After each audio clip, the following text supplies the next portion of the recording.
जय हिंद साथियों। आज हम बताएंगे कि बकरी के प्रसव से पूर्व क्या लक्षण होते हैं और क्या सावधानियां बरतनी चाहिए हमें और कौन कौन सी दवाइयों का इस्तेमाल होता है। तो चलिए जानते हैं। तो ये बकरी हमारी साथियों आज प्रसव पीड़ा में है। और प्रसव पीड़ा होने से पूर्व ही हम कैसे जान सकते हैं कि हमारी बकरी आज डिलीवरी देने वाली है। तो उसके मुख्य लक्षणों में से कुछ लक्षण ये हैं कि यहाँ जो कूल होती है साथियों ये धंस जाती है।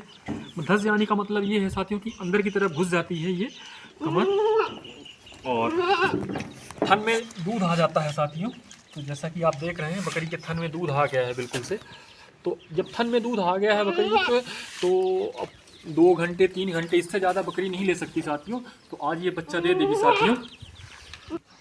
तो साथियों अभी जानेंगे हम कि डिलीवरी के बाद हमारे पास क्या क्या दवाइयाँ होनी चाहिए, क्या क्या सामग्री होनी चाहिए।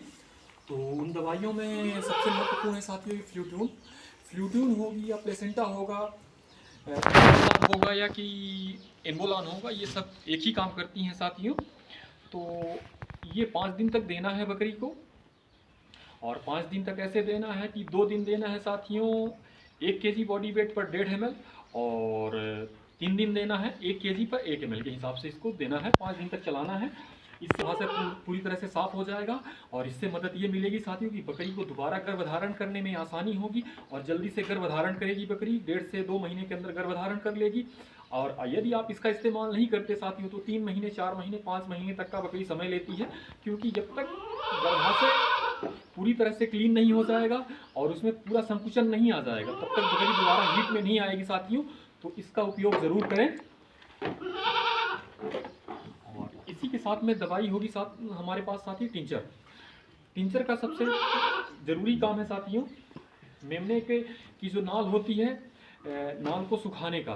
तो जैसे ही हम नाल को काट देंगे और धागे से बांध देंगे साथियों, और उसके बाद हम टिंचर में उसको डुबो देंगे नाल को, तो नाल 2 दिन के अंदर अच्छे से सूख जाएगी साथियों। अन्यथा या तो बकरी चाटने से उसको नुकसान हो जाता है या कि कौवे वहाँ पे चोंच मार देते हैं, जिसकी वजह से वहाँ पे कीड़े तक पड़ जाने की संभावना होती है साथियों। तो इस नुकसान से बचने के लिए टिंचर का उपयोग जरूर करें। और साथ में पोटेशियम परमैंगनेट होना बहुत ज़रूरी है साथियों। ये पोटेशियम परमैंगनेट काम आता है साथियों बकरी के थन को साफ करने में। बकरी के थन में बैक्टीरिया आ जाते हैं साथियों, क्योंकि बकरी का थन बहुत दिन से ऐसे ही पड़ा रहता है। तो पोटेशियम परमैंगनेट 1 लीटर पानी में 3 ग्राम डालेंगे और बकरी के थन को अच्छी तरह से धोएंगे और उसकी कील निकाल लेंगे हाथ से साथियों। उसके बाद ही मेमने को दूध पिलाना है, जो पहला दूध है बकरी का। और इसी के साथ में साथियों एक 20 ml का हमारे पास सिरिंज होना चाहिए। सिरिंज की नोक टूटी हुई होनी चाहिए साथियों, ताकि मुंह में चुभे ना, इसका ध्यान रखें साथियों। और नया ब्लेड होना चाहिए साथियों, और साफ सुथरा एक सफ़ेद धागा होना चाहिए, और कॉटन का कपड़ा होना चाहिए मेमने को पोंछने के लिए साथियों। तो चलिए आगे की कार्रवाई अभी हम देखेंगे। तो जैसा कि साथियों आप देख रहे हैं, तो ये बकरी हमारी अभी डिलीवरी कर रही है। तो जैसा कि साथियों आप देख रहे हैं कि हमारी बकरी ने एक हेल्दी मेल किट्स को जन्म दिया है। तो जन्म के तुरंत बाद ही साथियों मेमने की नाल को धागे से बांधेंगे 2 इंच छोड़ के मेमने की तरफ से, और साफ़ सुथरे धागे से बांध देंगे और नया ब्लेड से काटेंगे उसको। तो ब्लेड का विशेष ध्यान रखें साथियों कि ब्लेड नई होनी चाहिए, और नई नहीं होगी ब्लेड तो टिटनेस होने की संभावनाएं बढ़ जाती हैं। तो इस भी बात का विशेष ध्यान रखें। और उसके बाद उसके चारों पैरों की जो खुर होती है, खुर में जो आगे सॉफ्ट भाग होता है, सॉफ्ट सॉफ्ट होता है, उसे हम काट देंगे, ताकि मेमने की जो खुर खुर है, जो पैर है, वो टेढ़े मेढ़े ना हो।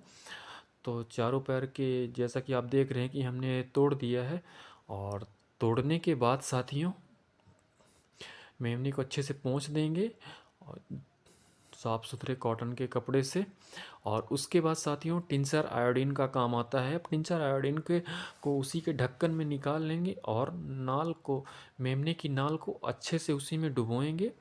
इससे होगा ये साथियों कि मेमने की नाल 2 दिन के अंदर अच्छे से सूख जाएगी साथियों। उसके बाद थोड़े से पानी में पोटेशियम परमैंगनेट लेंगे और पोटेशियम परमैंगनेट को पानी में मिला के और बकरी के थन को अच्छे से धुल देंगे, क्योंकि बकरी का थन इतने दिनों से पड़ा रहता है तो वो इन्फेक्टेड होता है साथियों। और जो हमारा मेमना है साथियों, उसका ह्यूमिनिटी पावर बहुत वीक होती है, तो उसको कोई भी छोटे से छोटे बैक्टीरिया भी उसको नुकसान पहुंचा सकते हैं। तो थनों को हम बैक्टीरिया मुक्त करेंगे, अच्छे से धुल देंगे पोटेशियम परमैंगनेट के पानी से। और उसके बाद साथियों बकरी के थन में छोटी छोटी कील सी लग जाती है, तो उस कील को निकालेंगे और थोड़ा थोड़ा सा उसका जो दूध है वो थोड़ा सा बाहर निकाल देंगे। उसके बाद ही मेमने को पिलाएंगे साथियों यदि आप भी इन छोटी छोटी सावधानियों को बरतते हैं तो अपने फार्म पर मोर्टेलिटी से बच सकते हैं साथियों।